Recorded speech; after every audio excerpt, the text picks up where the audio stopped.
guys, I'm Christine. Today I'm going to be talking to you about deaf culture, their history of oppression, and what is going on now in their education. What? Deaf people have a culture? Yeah, deaf culture is a beautiful, rich culture filled with people who are deaf and those who support the deaf through sign language. Deaf people have a strong deaf pride, and a short definition of that is that deaf people believe they can do anything a hearing person can do except for hear. However, it is important to recognize that there are two kinds of deaf, capital D deaf and lowercase d deaf. What does that mean, you wonder? Capital D are for people who are actively involved in deaf culture. Their lives are filled with other deaf people, ASL, and the deaf community. They advocate for the use of sign language and for all deaf people. Lowercase d deaf are for people who are medically labeled as deaf or hard of hearing, but prefer connecting with the hearing world and would rather speak and be part of the bigger community. These differences are important because how they view education, previous history, and their role in society are different. As we go forward in this video, you will begin to see why those differences matter. Like any other minorities, deaf people have had their fair share of oppression. The oppression and discrimination of and prejudices against deaf people is known as autism. Autism is manifested in many ways. Autism has been around for many centuries. In its worst forms, it deprived the deaf from being able to learn in their society and to be able to actively participate in it. From the time of the ancient Greeks, deaf people were denied the chance to have education. Aristotle himself believed deaf people should not be educated since without hearing, people could not learn. However, around the 1500s, people began to teach the deaf through the use of symbols. Sign language developed over the years throughout different civilizations to allow deaf people to communicate with one another and to finally learn. Abraham Lincoln approved of deaf education by expressing the support of the development of Gallaudet University, which is now a world-renowned deaf university just outside of Washington, D.C. Abraham Lincoln supported deaf education so strongly that he hand-signed each graduate's diploma. Here's another person you might know. I'll give you a couple of hints.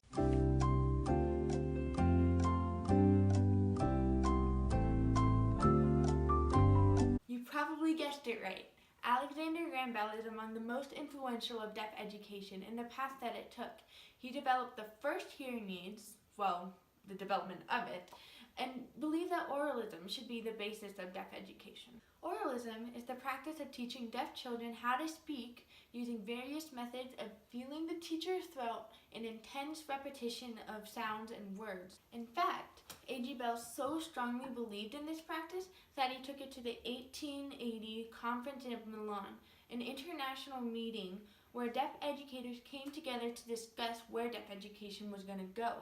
A.G. Bell greatly advocated that oralism was the best way of instructing deaf students, which discouraged the use of any sign language in schools. With this, A.G. Bell becomes the most controversial figure for deaf people. ASL took a great hit in the States, forcing deaf children to learn a language that they couldn't even hear, thus experiencing great language deprivation.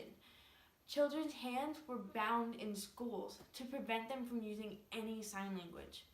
Yet A.G. Bell also encouraged the development of hearing aids, which many lowercase d deaf people value and appreciate.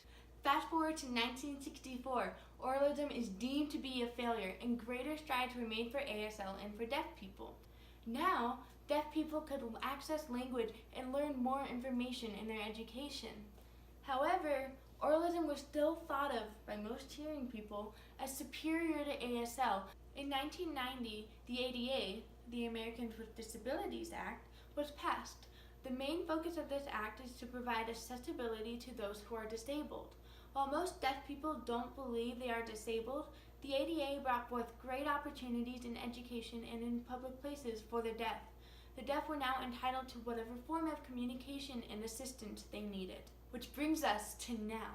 Legally, there have been great improvements to allow deaf people to have as much equal accessibility and acceptance in society and in education, but that doesn't mean there isn't discrimination and oppression in place. Socially, deaf people are still isolated, whether one is capital D or lowercase d. Often, these deaf students are bullied in schools for having a deaf accent, or wearing hearing aids, or using assistive listening devices, or even having an interpreter. It is clear to see that there is difficulty and a struggle for deaf people to understand the spoken word and to feel connected with other hearing people.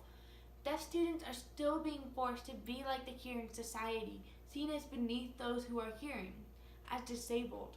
There are many stereotypes and misconceptions regarding deaf people that affect how they are viewed in the education system.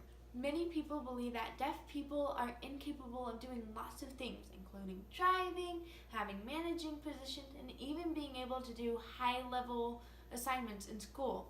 Deaf people are perceived as unintelligent and uninformed. As a result, deaf people more commonly receive lesser education than those of their hearing peers. Statistics show that while education for the deaf is improving, there are still gaps. Something known as the hearing agenda still takes place in public schools. The hearing agenda is where those who are hearing try to assimilate the deaf to follow hearing practices, such as being forced to wear hearing aids, to speak perfectly, to disallow the use of sign language, or even use less facial expressions around those who are hearing. In most public schools, deaf students are put in a mainstream program. For those who are capital D deaf, this is harmful to their learning, as they benefit more from signing and learning visually. As for lowercase d students, they also suffer from being in the mainstream program. They are unable to hear in their classroom and miss important information. Hearing schools prevent deaf students from being able to learn as well as their hearing peers simply because schools rely more on auditory instruction. So, what can we do for these deaf students? First, ask these students what their preferred method of communication is. Remember that if they prefer sign language, think of them as emergent bilinguals. ASL is its own language, just like English. Second, you don't need to speak so loudly or slowly for the deaf students who prefer speaking. That can be viewed as demeaning. Speak clearly and enunciate your words. They will be able to understand you. If they don't hear you, do not dismiss what you said. Third, as a public institution, we can provide schools that allow options for both lowercase and capital D deaf students. Utah School for the Deaf and Blind excels at this, offering both an oral and a sign language program. The U.S. can provide more schools like this around the country to allow deaf students to get full access to the education that they need. Lastly, the most important thing to remember is that your deaf students are just as capable as your hearing students.